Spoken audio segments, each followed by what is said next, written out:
Di dalam bus, terdapat lebih dari 40 pria muda dengan wajah tegas dan tubuh kekar yang jelas-jelas adalah orang-orang yang terlatih. Ketika melihat Andi, mereka berdiri serempak dan membungkuk. "Selamat malam, Tuan Andi." Ibnu Komar segera menambahkan, "Puang, mereka semua ini adalah orang-orang yang aku latih selama bertahun-tahun. Mereka adalah orang-orangku sendiri. Kau bisa sepenuhnya percaya pada mereka." Andi mengangguk puas dan berkata kepada mereka, "Silakan duduk. Malam ini, kalian harus berusaha semaksimal mungkin. Hanya ada satu hasil yang bisa diterima, yaitu kesuksesan, dan tidak ada tempat untuk kegagalan." Semua orang menjawab dengan serempak, "Tenang, Tuan Andi. Kami akan berusaha sekuat tenaga." Andi berbalik kepada Ibnu Komar dan berkata, "Arahkan sopir untuk segera berangkat. Kita harus sampai di sana secepat mungkin." Ibnu Komar mengangguk patuh. "Baik, Puang." Kantor farmasi Bioteh terletak di pinggiran kota Makassar, sekitar 20 hingga 30 km dari pusat kota. Kebanyakan dari perjalanan ini melalui jalan tol yang padat lalu lintasnya. Jadi kecil kemungkinan Nobu Asahi akan melakukan serangan di jalan tol. Namun setelah keluar dari jalan tol dan menuju pabrik obat, ada satu ruas jalan yang sepi dan cocok untuk melakukan penyergapan. Karena itulah Andi dan Ibnu Komar yakin Nobu Asahi pasti akan memilih tempat tersebut untuk menyerang. Andi segera menelpon Liam dan meminta dia untuk tidak meninggalkan farmasi Bioteh. Sementara mereka masih mempersiapkan semuanya, Liam setuju tanpa ragu. Liam telah sepenuhnya bergantung pada Andi sejak pertama kali Andi membantunya merebut farmasi Ferry dan mengirim ayahnya serta saudara tirinya ke Gunung Bawakaraeng. Setelah Andi membunuh 8 petarung terbaik di Gunung Bawakaraeng, Liam telah memutuskan untuk setia mengikuti Andi sepanjang hidupnya, bahkan siap mengorbankan segalanya untuk Andi. Jadi, setiap kata yang diucapkan oleh Andi akan dianggap sebagai pedoman hidup oleh Liam. Sementara itu, pada saat ini, Nobu Asahi sedang duduk di dalam mobil mewah Toyota Alphard-nya. Mobil tersebut sudah sampai di tikungan tajam di sebuah jalan besar. Di tempat ini, kendaraan yang berbelok tidak bisa melihat apa yang ada di sisi lain tikungan sebelum mereka belok, sehingga sangat cocok untuk penyergapan. Begitu kendaraan berbelok dan melihat adanya hambatan di jalan, mereka tidak akan punya kesempatan untuk berbalik atau melarikan diri. Karena kondisi geografis yang khas di sini, polisi lalu lintas sering melakukan pemeriksaan alkohol pada akhir pekan dan hari libur. Begitu kendaraan berbelok dan melihat adanya pemeriksaan alkohol, mereka sudah terlambat untuk melarikan diri dan tidak punya jalan keluar. Saat ini Nobu Asahi sedang memegang sebungkus puyer Bioteh. Sejak kemarin, setelah merasakan sakit mah dan mengonsumsi 1 bungkus puyer Bioteh, dia tidak lagi merasakan ketidaknyamanan di perutnya hingga beberapa menit yang lalu. Ini menunjukkan bahwa efek obat puyer Bioteh jauh lebih kuat dibandingkan dengan produk dari farmasi Asahi. Yang lebih menakutkan bagi Nobu Asahi adalah setelah hanya sekali menggunakan puyer Bioteh, secara naluriah dia memilih untuk menggunakan puyer Bioteh lagi ketika merasa sedikit tidak nyaman di perut dan bukannya menggunakan produknya sendiri. Padahal puyer Yulanta adalah hasil dari banyak penelitian dan percobaan yang dilakukannya sendiri, dan dia sangat bangga dengan produk tersebut hingga menganggapnya seperti anak kandungnya sendiri. Namun setelah hanya 1 kali menggunakan puyer Bioteh, akhirnya puyer Yulanta yang selama ini dianggapnya seperti anak kandung itu terlupakan begitu saja. Ini menunjukkan betapa kuatnya efek puyer Bioteh. Kalau dia merasakannya seperti ini, maka pasti para konsumen biasa juga akan langsung meninggalkan puyer Yulanta dan beralih ke puyer Bioteh tanpa ragu-ragu. Karena itulah dia harus mendapatkan formula puyer Bioteh dengan cara apapun. Dengan pemikiran itu, Nobu Asahi merasakan sedikit sensasi terbakar di perutnya. Lalu tanpa ragu-ragu, dia merobek bungkus puyer Bioteh dan menelannya. Dia merasa sangat bersemangat dan sedikit tegang pada saat ini. Dia segera berkata kepada asistennya, "Berikan aku segelas air dan tambahkan es." Asistennya segera mengambil segelas air dari kulkas mobil dan menuangkan beberapa potong es. Nobu Asahi menerima gelas tersebut dan meminumnya dengan cepat. Dia tidak bisa menahan diri untuk berkata, "Orang-orang Indonesia memang hebat. Aku mengira formula puyer Yulanta sudah sangat mengesankan. Tapi ternyata farmasi Bioteh bisa mengembangkan sesuatu yang semenarik puyer Bioteh. Sungguh, ini patut dipuji."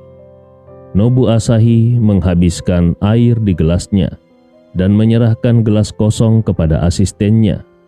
Asistennya mengangguk dan bertanya, "Tuan, kalau kita mendapatkan formula puyer Bioteh, apa yang harus kita lakukan selanjutnya?" Nobu Asahi tersenyum sinis dan menjawab, "Aku sudah memberi instruksi. Begitu aku mendapatkan formula tersebut, kita akan membakar pabrik produksi farmasi Bioteh hingga rata dengan tanah. Setelah itu, kita akan kembali ke Jepang dan melakukan sedikit perubahan pada formula tersebut, kemudian mengganti formula puyer Yulanta. Dengan begitu, obat ini akan menjadi milikku." Saat mengatakan hal itu, kilatan dingin melintas di mata Nobu Asahi.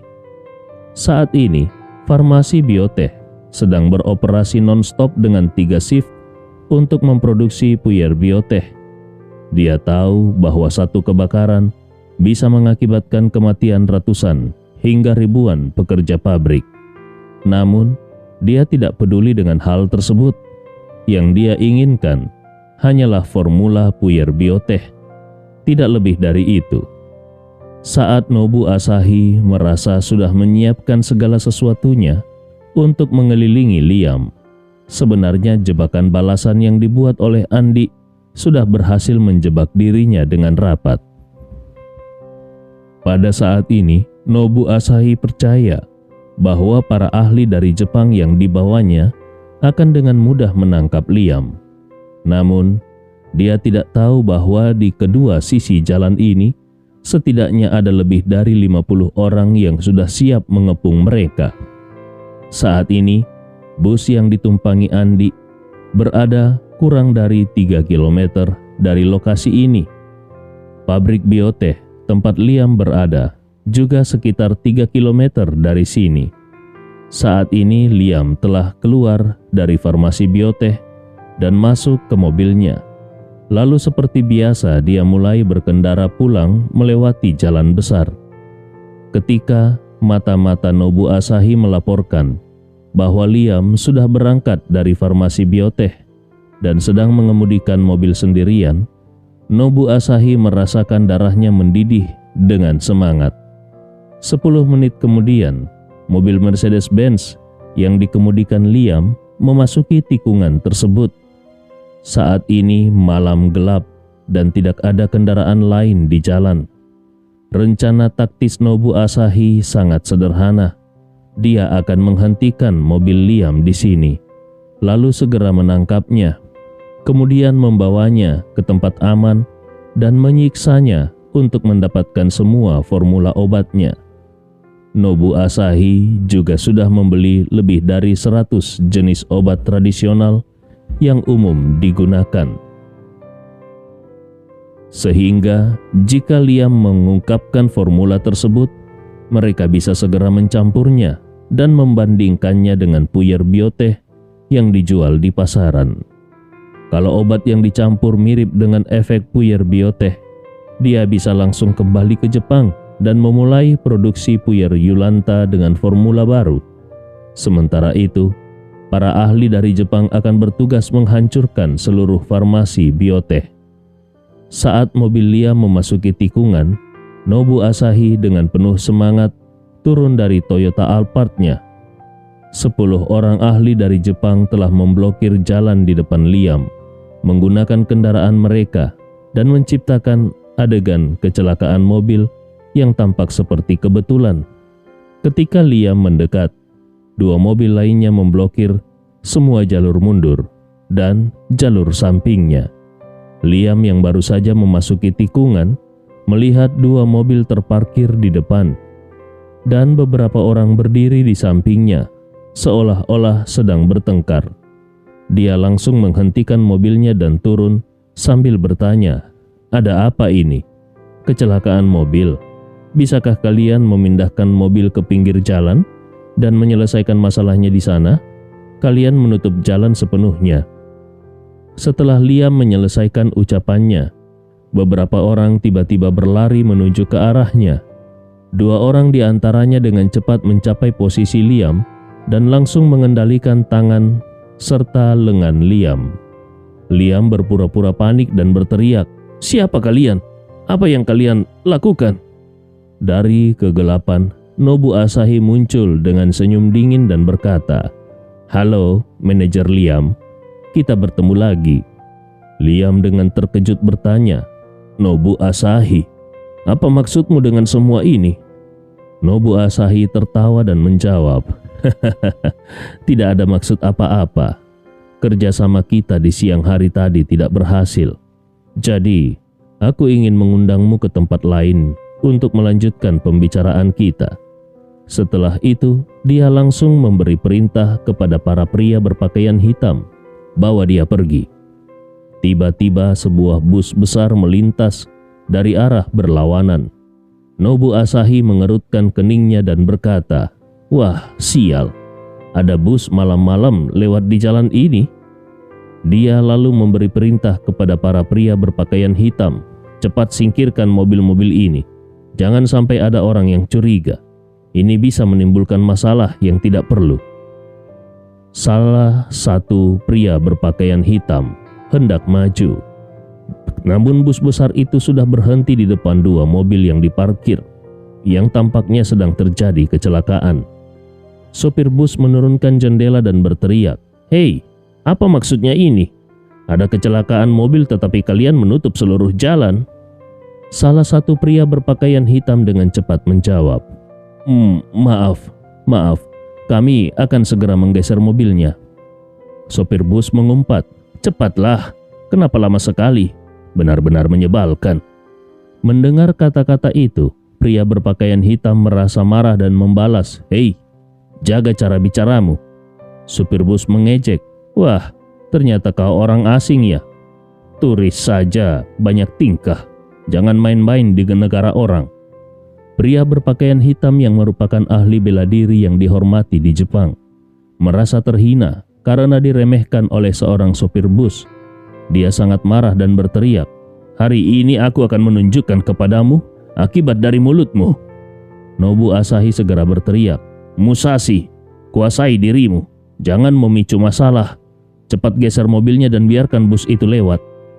Mendengar perintah ini, pria berpakaian hitam menggertakkan gigi dan dengan marah berkata kepada sopir bus, "Kali ini kau beruntung, tapi jangan harap lain kali aku akan membiarkanmu begitu saja."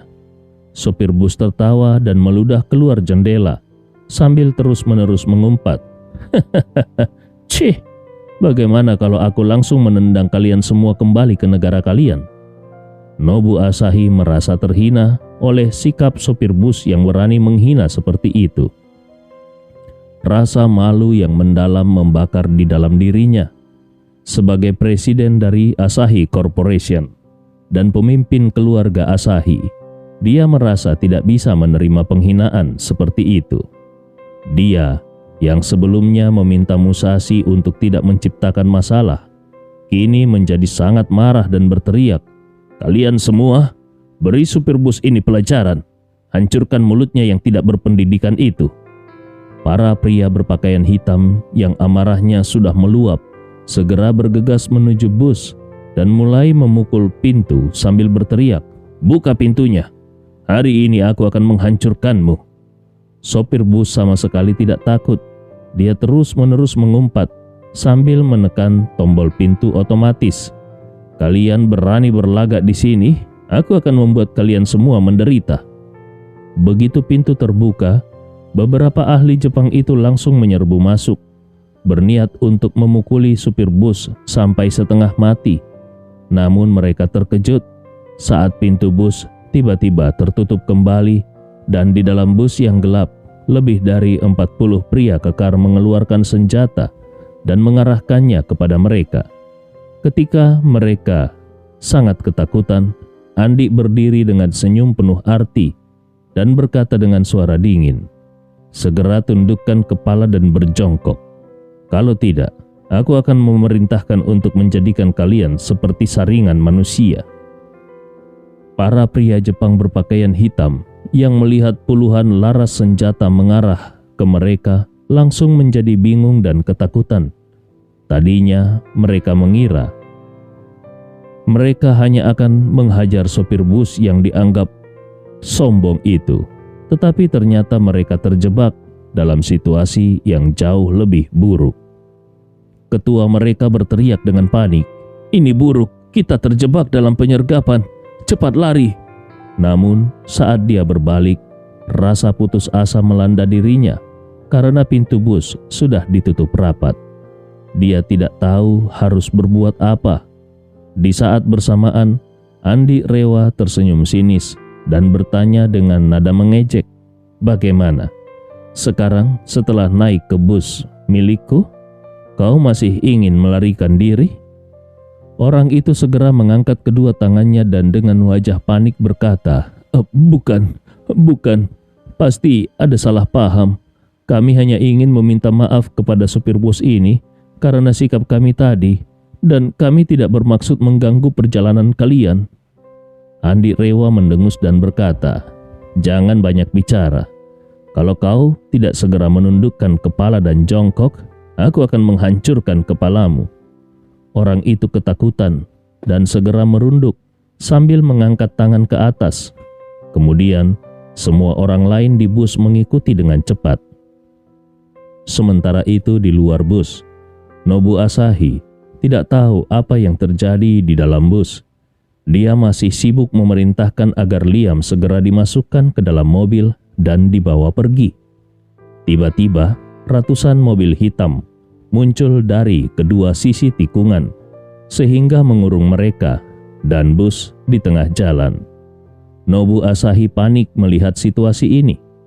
Dia bukan orang bodoh dan tahu bahwa lawan datang dengan persiapan yang matang dan pasti berniat buruk. Dia berteriak kepada para ahli bela diri Jepang yang ada di sekelilingnya, "Jangan buang waktu, segera buat jalan keluar." Nobu Asahi sadar bahwa kalau dia tidak segera menemukan jalan keluar, dia akan terperangkap dan tidak bisa melawan. Meskipun dia tahu ada kemungkinan orang-orang di sekelilingnya akan mati, dia tetap merasa lebih baik melarikan diri. Para ahli bela diri Jepang berusaha keras melindungi Nobu Asahi untuk memungkinkan dia melarikan diri. Namun, mereka tidak menyangka bahwa dari dalam bus keluar lebih dari 40 pria bersenjata, dan bersama-sama dengan mereka ada juga pria-pria berpakaian hitam dari mobil-mobil hitam. Jumlahnya mencapai lebih dari 100 orang. Di sisi lain, Nobu Asahi hanya memiliki kurang dari 20 orang, dan beberapa sudah dikalahkan di dalam bus. Nobu Asahi menjadi panik dan berteriak, "Lindungi aku untuk melarikan diri. Kalau tidak, kita semua akan mati di sini." Begitu tembakan mulai terdengar, Nobu Asahi terkejut saat melihat bahwa semua orang di sekelilingnya telah jatuh dan tidak ada yang berdiri. Andi telah menginstruksikan agar hanya Nobu Asahi yang dibiarkan hidup malam ini, sehingga para pengikut Ibnu Komar juga tidak menunjukkan belas kasihan. Nobu Asahi melihat asisten, sopir, dan para ahli bela diri yang dia bawa dari Jepang semuanya tergeletak di genangan darah. Dia pun mulai meratap dan menangis. Tolong jangan bunuh aku. Aku adalah kepala keluarga Asahi di Jepang dan presiden dari farmasi Asahi. Kalau kau tidak membunuhku, aku akan memberimu uang sebanyak apapun yang kau minta." Pada saat ini, terdengar suara dingin dari luar. "Nobu Asahi, aku melihat keluarga Asahi memang tidak pernah belajar dari pengalaman. Kalian selalu ingin bertentangan denganku ya?" Nobu Asahi merasakan ketakutan yang mendalam saat mendengar suara tersebut. Dia melihat wajah tampan dan dingin Andi muncul di hadapannya. Nobu Asahi bertanya dengan hampir putus asa, Tuan Andi, bagaimana kau bisa ada di sini?" Andi bertanya dengan nada dingin. "Liam adalah orangku, dan farmasi Biotech adalah perusahaanku. Kau ingin menculiknya dan merebut resep puyer Biotech. Tentu saja aku harus datang untuk menghadapimu. Jangan anggap aku ini orang yang bisa dipermainkan begitu saja." Apa?" Nobu Asahi langsung berlutut di tanah sambil menangis terseduh-seduh. "Maafkan aku, Tuan Andi. Sungguh, aku tidak tahu kalau Liam adalah orangmu dan farmasi Biotech adalah perusahaanmu. Kalau aku tahu, bahkan kalaupun aku harus mati, aku tidak akan pernah berani melawanmu." Andi Rewa tersenyum sinis. "Jangan banyak bicara. Kau sudah menyerang orangku dan sekarang bilang tidak berniat menentangku. Apakah kau menganggap aku seperti anak kecil yang mudah ditipu?" Nobu Asahi benar-benar ketakutan. Dia tahu siapa Andi dan apa yang bisa dilakukannya, terutama setelah kejadian yang menimpa kakaknya. Dia menyadari bahwa Andi tidak akan mengampuninya begitu saja.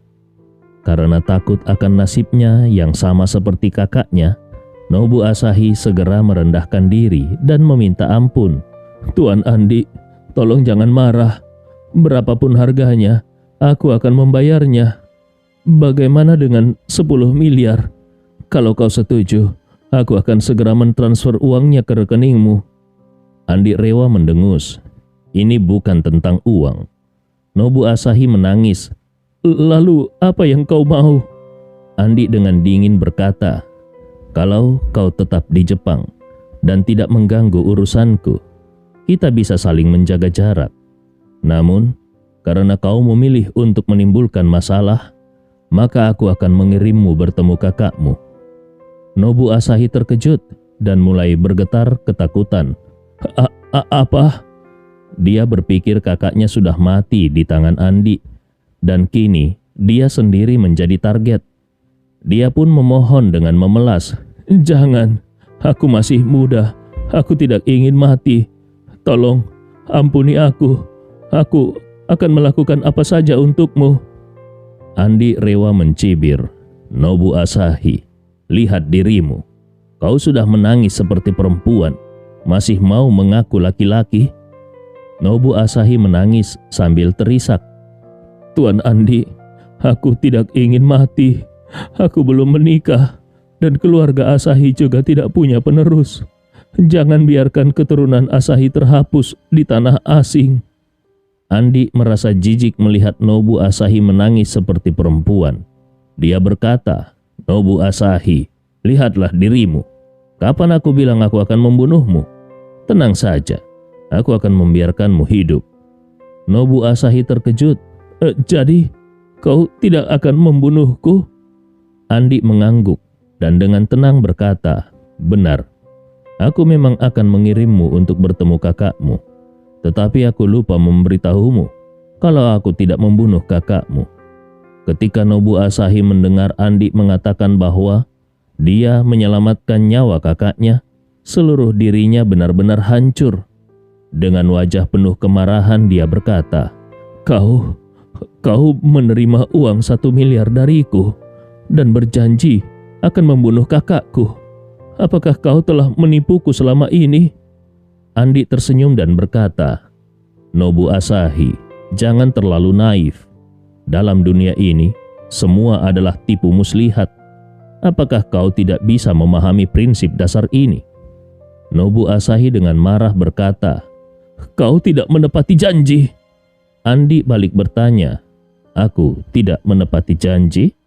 Lalu apakah kau menepati janji?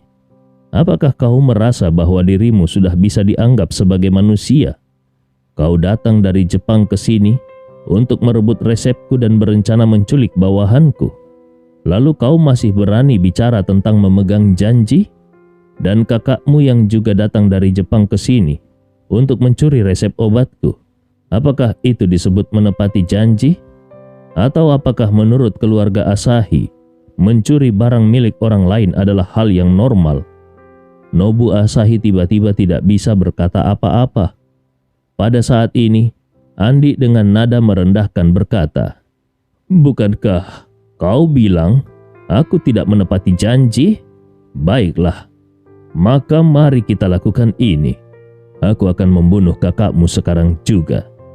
Setelah mengatakan itu, dia memandang Nobu Asahi dan melanjutkan, "Tapi jangan lupa, aku sudah mengatakan sebelumnya bahwa aku akan membawamu bertemu dengan kakakmu. Tapi kalau kau tidak ingin kakakmu hidup, maka aku akan membunuhnya terlebih dahulu, lalu membunuhmu dan mengirimmu ke neraka untuk bertemu dengan kakakmu. Ini bisa dianggap sebagai menepati janji, bukan?" Nobu Asahi gemetar ketakutan setelah mendengarnya. Dia segera berlutut di tanah dan bersujud memohon kepada Andi, "Tuan Andi, aku salah. Tadi aku hanya berbicara omong kosong. Tolong jangan hiraukan ucapanku tadi. Aku sangat berterima kasih kepadamu karena dengan murah hati telah menyelamatkan nyawa kakakku. Dan aku juga harus berterima kasih kepadamu karena dengan murah hati telah menyelamatkan nyawaku." Andi Rewa tertawa dingin. "Begitu baru cukup masuk akal. Ayo, Nobu Asahi, aku akan membawamu bertemu dengan kakakmu." Setelah itu dia melambaikan tangan kepada Ibnu Komar dan berkata, "Bawa dia ke tempat pemeliharaan anjing milik Albert." Ibnu Komar segera mengangguk, "Baik, Puang." Liam yang berdiri di dekatnya segera bertanya, "Tuan Andi, apakah aku juga perlu ikut?" Andi Rewa menepuk bahunya dengan tenang. "Kau sudah cukup sibuk dengan urusan pabrik obat sehari-hari. Setelah kejadian malam ini, lebih baik kau pulang dan istirahat dengan baik. Besok kau masih harus ke pabrik untuk mengawasi produksi." Liam segera mengangguk, "Baiklah, Tuan. Kalau begitu, aku akan pulang sekarang." Ibnu Komar kemudian memerintahkan bawahannya untuk membawa Nobu Asahi masuk ke salah satu mobil. Setelah itu, dia meninggalkan beberapa orang untuk menyelesaikan urusan di tempat kejadian. Sementara dia sendiri mengemudi dan membawa Andi menuju tempat pemeliharaan anjing milik Albert. Setibanya di tempat tersebut, Ibnu Komar langsung meminta orang-orangnya untuk membawa Nobu Asahi masuk ke kantor Albert. Albert segera menyambut mereka dengan hormat dan berkata, "Tuan Andi, kau sudah tiba." Andi mengangguk ringan dan bertanya, "Albert, bagaimana perilaku Ryu Asahi belakangan ini?" Albert tertawa dan berkata, "Cukup baik. Orang ini cukup patuh akhir-akhir ini. Setiap hari dia merawat anjing, mengajak anjing jalan-jalan, membersihkan kandang anjing, dan di saat senggang, dia belajar bahasa Indonesia. Bulan lalu, dia bahkan meminta aku untuk membelikannya 2 buku kamus." Andi Rewa tersenyum. Orang itu ternyata punya semangat belajar." Albert menjawab, "Tuan Andi, itu karena orang ini tidak punya tempat lain untuk pergi. Dia bahkan tidak berani keluar dari tempat pemeliharaan anjing ini. Dia menghabiskan seluruh waktunya di sini. Jadi, dia butuh sesuatu untuk mengisi waktu luangnya." Andi mengangguk. "Baiklah, panggil dia ke sini." Albert mengangguk patuh. "Baik, Tuan." Setelah itu, dia segera melangkah keluar. Tidak lama kemudian, seorang pria berpakaian seragam kerja biru abu-abu, mengenakan sarung tangan dan pelindung lengan, berlari masuk dengan wajah penuh kegembiraan. Begitu masuk dia langsung melihat Andi dan dengan penuh semangat berkata, "Halo, Tuan Andi. Sudah lama kita tidak bertemu." Ryo Asahi sudah berada di tempat ini untuk waktu yang lama, dan selama waktu itu dia hanya berinteraksi dengan beberapa orang bawahan Albert. Bahkan sebagian besar waktunya dihabiskan bersama anjing-anjing. Lama-kelamaan dia merasa sangat kesepian. Saat dia mendengar bahwa Andi datang dan ingin bertemu dengannya, dia merasa sangat bersemangat. Kegembiraan itu muncul karena dia merasa sudah lama tidak bertemu dengan seseorang yang dikenal. Meskipun Andi mungkin tidak bisa dianggap sebagai teman, tetapi setidaknya Andi adalah seseorang yang dikenalnya, bukan? Bertemu dengan seseorang yang dikenal adalah hal yang sangat berharga baginya. Andi menatapnya dengan tersenyum dan berkata, "Ryo Asahi, bahasa Indonesiamu bagus sekali. Sama sekali tidak terdengar ada aksen. Kau pasti telah berusaha keras, bukan?" Ryo Asahi tersenyum malu-malu dan berkata, "Akhir-akhir ini, selain merawat anjing, aku menghabiskan seluruh waktuku untuk belajar bahasa Indonesia. Para pekerja di tempat pemeliharaan anjing ini juga selalu membantuku berlatih berbicara dan melafalkan kata-kata. Jadi kemajuanku cukup baik. Tuan Andi, terima kasih atas pujianmu." Andi Rewa mengangguk dan menunjuk ke arah Nobu Asahi yang berlutut di lantai dengan gemetar. Saat ini Nobu Asahi menundukkan wajahnya dalam-dalam. Dengan senyum lebar Andi berkata, "Ryo Asahi, hari ini aku membawa seorang kenalan untuk bertemu denganmu. Coba lihat, siapa dia?" Nobu Asahi gemetar hebat karena ketakutan. Ketika dia mendengar suara kakaknya, dia merasa sangat takut, terutama karena dia tahu bahwa dia bersalah dan merasa sangat bersalah. Bagaimanapun, dia telah menghabiskan banyak uang untuk menyewa banyak orang dari Jepang untuk mengejar dan membunuh kakaknya sendiri di negara ini. Bahkan pada akhirnya, dia memberikan uang 1 miliar kepada Andi untuk menghabisi nyawa kakaknya. Namun, dia tidak pernah membayangkan bahwa Andi telah menipunya dan kakaknya ternyata masih hidup. Oleh karena itu, dia sangat takut kakaknya akan membalas dendam setelah melihatnya. Ryo Asahi tidak tahu kalau pria yang berlutut di depan Andi dengan kepala tertunduk adalah adiknya sendiri. Ketika dia mendengar Andi mengatakan bahwa Andi membawa seorang kenalan untuk bertemu dengannya, dengan rasa ingin tahu dia mendekat untuk melihat siapa orang itu. Begitu dia melihat wajah Nobu Asahi, dia terkejut seolah-olah terkena petir. Segera Ryo Asahi langsung marah dan urat-urat di wajahnya menegang. "Nobu, dasar monster, aku selalu menganggapmu sebagai saudara kandung. Tetapi ternyata kau ingin membunuhku. Aku pasti akan membunuhmu." Nobu Asahi sangat ketakutan hingga jiwanya serasa terbang dan dia berteriak, Kakak, ini bukan salahku. Dulu setelah ayah meminum obat yang kau kirimkan, tidak lama kemudian dia meninggal mendadak. Aku mengira kau sengaja ingin membunuh ayah. Jadi, aku ingin kau membayar dengan nyawamu." Ryo Asahi dengan marah bergerak maju. Dia meraih kerah Nobu Asahi dan mulai menghantam wajah Nobu dengan tinjunya. Sambil menggertakkan gigi dia memaki, "Omong kosongmu ini mungkin bisa menipu anggota keluarga lain, tetapi tidak mungkin menipuku. Kau pikir aku tidak tahu apa yang kau rencanakan? Kau tahu aku berada di Indonesia. Tidak mungkin aku bisa membunuh ayah dari jarak sejauh ini. Kau juga tahu bahwa setelah ayah meninggal, sebagai anak sulung, aku akan mewarisi seluruh harta keluarga. Itulah sebabnya kau menuduhku membunuh ayah. Kau berharap bisa membunuhku dan kemudian mengambil alih seluruh keluarga Asahi?" Tidak lama kemudian, Nobu Asahi sudah dipukuli oleh kakaknya hingga wajahnya penuh darah dan beberapa kali hampir pingsan. Namun, Setiap kali dia hampir pingsan, dia kembali tersadar karena pukulan keras dari Ryu Asahi yang penuh dengan amarah. Sekarang Ryu Asahi sudah menjadi lebih kuat. Sebelumnya, meskipun dia adalah seorang pewaris kaya, namun tubuhnya lemah karena minuman keras dan wanita. Namun setelah bekerja keras setiap hari di tempat pemeliharaan anjing Albert, kebugaran fisiknya meningkat pesat. Meskipun dia belum bisa dianggap sebagai seorang ahli, namun untuk menghajar Nobu Asahi yang tubuhnya juga telah lemah karena kehidupan yang penuh dosa itu sangatlah mudah baginya. Barulah saat ini Nobu Asahi menyadari betapa lemahnya tubuhnya. Setelah beberapa pukulan, hidupnya hampir hilang setengah. Dia menangis dengan suara serak.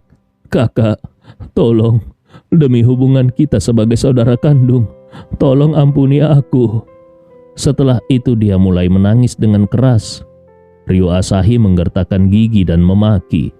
"Kau masih ingat kalau kita bersaudara? Kau masih ingat kita berasal dari rahim yang sama, Nobu, saat kita masih kecil dan remaja? Apakah kau sudah lupa betapa aku sangat menyayangimu? Walaupun ketika kita dewasa kita sering bersaing demi posisi dalam keluarga, tetapi aku tidak pernah berniat menyakitimu. Tapi bagaimana denganmu? Kau tahu bahwa aku adalah kakakmu sendiri. Kau tahu aku tidak mungkin membunuh ayah dengan sengaja. Tapi kau tetap menuduhku sebagai pembunuh ayah, bahkan menghabiskan 1 miliar untuk membeli nyawaku. Aku tidak butuh saudara sepertimu, yang bahkan lebih buruk dari binatang. Hari ini, aku akan membersihkan nama keluarga Asahi dengan membunuhmu sendiri, dasar monster." Nobu Asahi ketakutan hingga menangis dengan histeris. Suaranya sampai serak. Namun, Ryu Asahi tidak menunjukkan belas kasihan sedikit pun. Pada saat ini dia benar-benar dipenuhi oleh kebencian. Andi yang melihat kalau Ryu Asahi hampir membunuh Nobu Asahi langsung maju dan menariknya lalu berkata dengan dingin, "Cukup, Ryu. Biarkan adikmu hidup. Dia masih harus menggantikanmu dalam pekerjaan di sini." Ryu Asahi tertegun lalu bertanya kepada Andi, "Tuan Andi, kenapa kau ingin menyelamatkan pengkhianat yang tidak tahu berterima kasih ini? Dia bahkan bisa mengkhianati kakaknya sendiri. Apakah kau tidak khawatir bahwa suatu hari dia akan melakukan hal yang sama kepadamu?" Andi Rewa tertawa sinis. Diberi keberanian pun, dia tidak akan berani melakukannya. Ketika Nobu Asahi mendengar bahwa Andi berniat menyelamatkannya dan memberinya pekerjaan untuk menggantikan kakaknya, dia langsung berlutut dan bersujud sambil menangis. Dia berkata, "Tuan Andi, terima kasih atas kemurahan hatimu. Terima kasih banyak." Andi Rewa tertawa pelan, dan Ryu Asahi yang ada di sampingnya segera bertanya dengan sikap hormat, "Tuan Andi, kalau kau ingin dia menggantikan pekerjaanku, lalu apa yang akan aku lakukan selanjutnya?"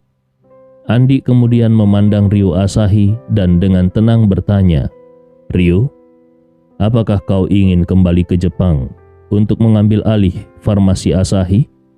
Mendengar ini, darah Ryu Asahi mendidih dan dia langsung bertanya, "Kembali ke Jepang? Mengambil alih farmasi Asahi?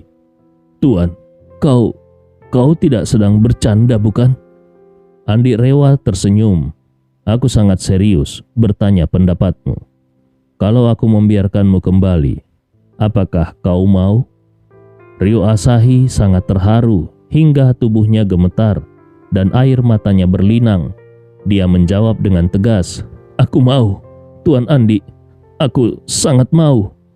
Andi Rewa mengangguk. "Baiklah, kau bisa kembali. Tetapi ada satu syarat yang harus kau penuhi." Ryu Asahi tahu bahwa Andi tidak mungkin membiarkannya kembali tanpa alasan. Jadi dia langsung berkata tanpa ragu, "Tuan Andi, apapun syaratnya akan kupenuhi, asalkan kau membiarkanku kembali ke Jepang." Meskipun hari-harinya di tempat pemeliharaan anjing tidak terlalu berat dan dia tidak mengalami penderitaan besar, namun hidup di sini jauh berbeda dari kehidupan yang dia miliki sebagai ahli waris utama keluarga Asahi. Setelah menderita begitu lama, dia bermimpi bisa kembali. Dia bahkan berpikir bahwa dia mungkin tidak akan pernah bisa meninggalkan tempat pemeliharaan anjing ini. Tetapi sekarang, Andi benar-benar memberi kesempatan ini kepadanya. Jadi, apapun harga yang harus dibayar, dia tidak akan mengeluh. Namun, apa yang tidak pernah dia bayangkan adalah bahwa syarat pertama yang diajukan oleh Andi adalah farmasi Asahi. Andi berkata, "Ryo Asahi, aku akan mengirimmu kembali ke Jepang dan membiarkanmu mengambil alih farmasi Asahi. Tetapi aku menginginkan 80% saham di farmasi Asahi. Apakah kau bisa menerimanya?" Ryu dan Nobu Asahi langsung terpana. Apa? Andi ternyata menginginkan 80% saham farmasi Asahi. Tuntutan ini terlalu besar. Ini bukan sekedar membuka mulut seperti singa. Ini seperti membuka mulut seperti paus. Ekspresi Ryo Asahi sangat tidak nyaman. Barusan, dia masih berpikir bahwa Andi mungkin hanya menginginkan sedikit uang. Puluhan miliar juga tidak masalah. Dia bisa menanggungnya karena farmasi Asahi masih menghasilkan uang dengan cepat. Namun, dia tidak pernah membayangkan bahwa Andi menginginkan 80% saham perusahaan. Tetapi, di sisi lain, Nobu Asahi langsung menghitung cepat. Dalam pikirannya, kenapa Andi menginginkan saham farmasi Asahi? Pasti karena Andi ingin memproduksi obat baru, yaitu Puyer Biotech, secara penuh. Sebagai perbandingan, kalau nilai pasar farmasi Asahi saat ini adalah 100 miliar, maka memberikan 80% kepada Andi seolah-olah memberinya 80 miliar. Namun, kakaknya yang tinggal di peternakan anjing ini mungkin tidak tahu bahwa Puyer Biotech, obat lambung baru yang baru saja diluncurkan, memiliki efek yang luar biasa. Teman-teman, terima kasih sudah mendengarkan kisah Andi Rewa bersama Bang Nobar di channel Bang Nobot hari ini. Jangan lupa follow akun Instagram Bang Nobar dengan nama Wan Nobar berikut ini. Oke, sampai jumpa, salam sehat selalu, salam Cotokondro Palubasa.